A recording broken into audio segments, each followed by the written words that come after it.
Coming up, 10 reasons why the Golden State Warriors can win the NBA championship this upcoming season. Before we take a look at those 10 reasons, though, if you think the Dubs can win another NBA championship, I want you to hit that thumbs up icon and like the video. If you don't think that they are title bound, though, and can't compete at that level, I want you to comment why. Get that comment section going. I want to hear from Dub Nation right now. And with that, let's start the show.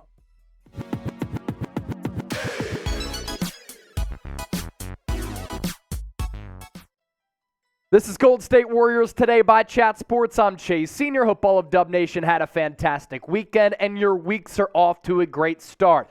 10 reasons why the Warriors can win an NBA championship in 2023-2024.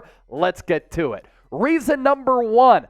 Golden State Warriors still have Steph Curry, who's still at the peak of his powers. And even at 35 years old, he is playing at an extraordinarily high level. And when it comes time for a big shot, big moment, big time moment in a playoff series, Steph Curry is an absolute cold-blooded assassin. And I think that he's aging pretty well right now. Now, yes, in 2019, 2020, he only played in those 5 games, and over the last 3 years, he has missed some time due to injuries. But Steph Curry, when on the floor, especially given his usage rate, how much he moves on the floor, especially offensively, and then how available he is in the guts of the game and in the biggest moments of a playoff series, he always shows up when it matters. That's what he did Game 7 against the Sacramento Kings in the first round. That's what he did 2 years ago when he finally won that first NBA Finals MVP. And last year, who's to say that the numbers can't be replicated this upcoming season? 29 points per game, 49% from the floor, almost 43% from 3. He takes great care of his body. 20 field goal attempts per night as well. Ideally, maybe that number goes down just a bit with the acquisition of Chris Paul, but for him to be used and relied upon as much as he was last year, and in years prior, Steph Curry can still play like a top 5 NBA player this year and for the foreseeable future, in my opinion, as he continues to defy Father Time. Number 2, Golden State Warriors have a lot of pedigree on this roster and on this coaching staff. This is the same group that has won 4 titles together over the last decade. And Steph Curry, we talk about him still playing great basketball. Klay Thompson was actually pretty good in the regular season. He just kind of flamed out, got a little bit tired in the NBA playoffs. Draymond Green was an all-NBA defender last year. And I know that some Warriors fans complain about Steve Kerr. Look, everywhere he's gone, whether it's college, as a player, front office, coach, he's won big, and he's won championships. He's been critical to the Warriors' success. So too have all 4 of these players. And playoff chops are really important. You're in the midst of a really difficult sequence, or you have to mount a comeback, or adversity is stacked up against you. When you win 4 NBA championships, you deal with a lot of those hurdles. Dubs have been able to do that with a lot of grace, and they've been successful despite some of that resistance. Before we continue to move forward, we are less than 700 people away from 60,000 subscribers. Sub for the Dubs, especially if you love the Dubs. And if you're looking for year-round coverage of the Warriors, make sure you hit that sub button right now. Number 3, the Western Conference is open. None of you out there would be surprised if the Golden State Warriors this year won the West. You have to be confident in this basketball team, right? And when I say the West is open, I mean it. Are the Denver Nuggets going to be able to repeat as NBA champions? It's going to be difficult to do that. Los Angeles Lakers, LeBron James, Anthony Davis, they're another year older, and they've been injury prone. The Phoenix Suns have a stacked roster, but do they have too many cooks in the kitchen? And the Suns have never won an NBA championship. The Warriors kind of in that pecking order as well, and they beat the Sacramento Kings, who were on the uptick for sure, but Golden State, given their playoff experience, was able to outlast them and come back in that series.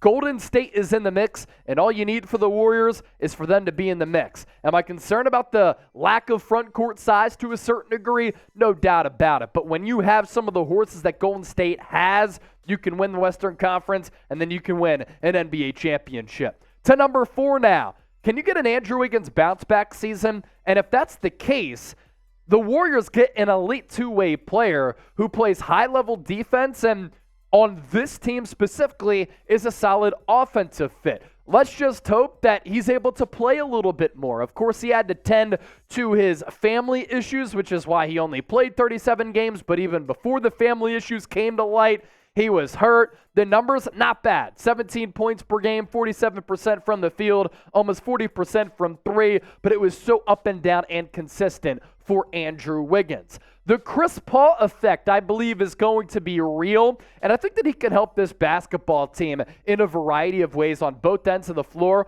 on the court, but also off the court. Here are all the pluses of having CP3 on your team. He is a veteran playmaker who's going to be able to help Steph Curry by allowing Curry to get rest, but also play off ball that conserves some of his minutes. He's not going to take bad shots and turn it over like Jordan Poole did so often last year. He can be the point guard to run that second unit, which the Warriors did not have a year ago. I think that the 1-2 punch of both CP3 and Steph on the floor will cause some fits for opposing defenses, and I think this is really important too. CP3 can unlock Jonathan Kuminga given his ability to tutor, teach, and hold Kuminga, a young player, accountable. Fill in the blank next. The Warriors are the blank best team in the West. I gave you my top 5 teams in the West. You let me know where the Warriors stack up right now. The Dubs, I think, if they get a leap from Jonathan Kuminga, that could go a long way in improving this team too. They kind of lacked depth at some points last year, and they were bad defensively. Jonathan Kuminga can help you on both ends of the deck.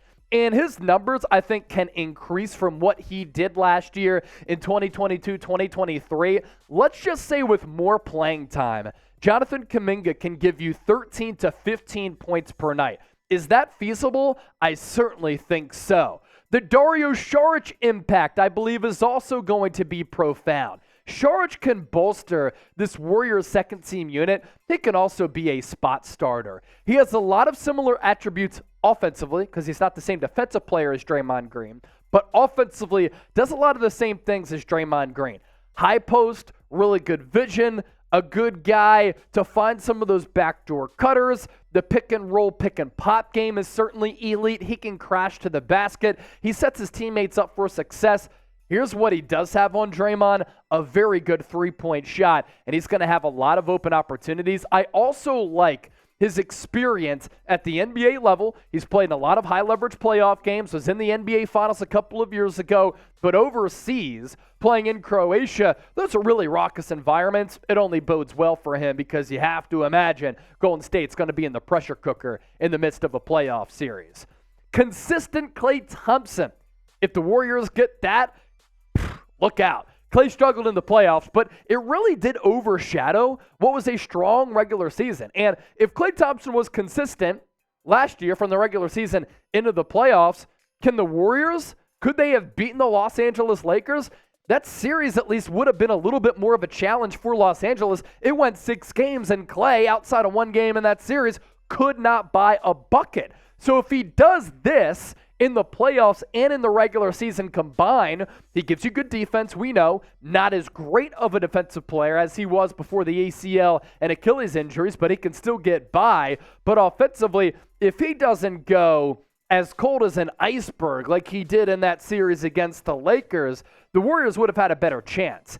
And if you get this Klay in the playoffs, 22 points per game, 41% from 3, some of those threes, as we know, the barrage of them, they can see some momentum of a basketball game. They can change the tune of a playoff series. Consistent Klay, if he comes back, and I expect him to, that's going to be big for Golden State. Number 9, no more Jordan Poole drama is obviously ideal. Draymond even admitted that the Poole drama impacted Golden State. He said the team couldn't go out on road trips like they used to because Draymond had to keep his mouth shut, and he had to worry about the relationship between him and Poole, and he couldn't really speak up because of the sensitivity of those issues. Not the case any longer because Poole, who, by the way, wiped his Instagram of everything Golden State related, he's on the other coast with the Washington Wizards. Number 10, lastly this. We are talking, ladies and gentlemen, about the Golden State Warriors. Let me do a Stephen A. Smith impersonation, right? We're talking about the Golden State Warriors. 4 NBA championships over the last 10 years. Steph Curry, that brother, he is a fantastic player. Klay Thompson rebounds, Draymond Green, Steve Kerr. Like, we're talking about all these guys. We're talking about the Golden State Warriors right there. They are still capable of winning an NBA championship. That's lastly number 10. So if you're pumped up about the Dubs, type Dubs down in the comments section. Let me know what you think about the Stephen A. impersonation as well. Thanks for watching the show. Make sure you subscribe. We'll catch you next time here on the show.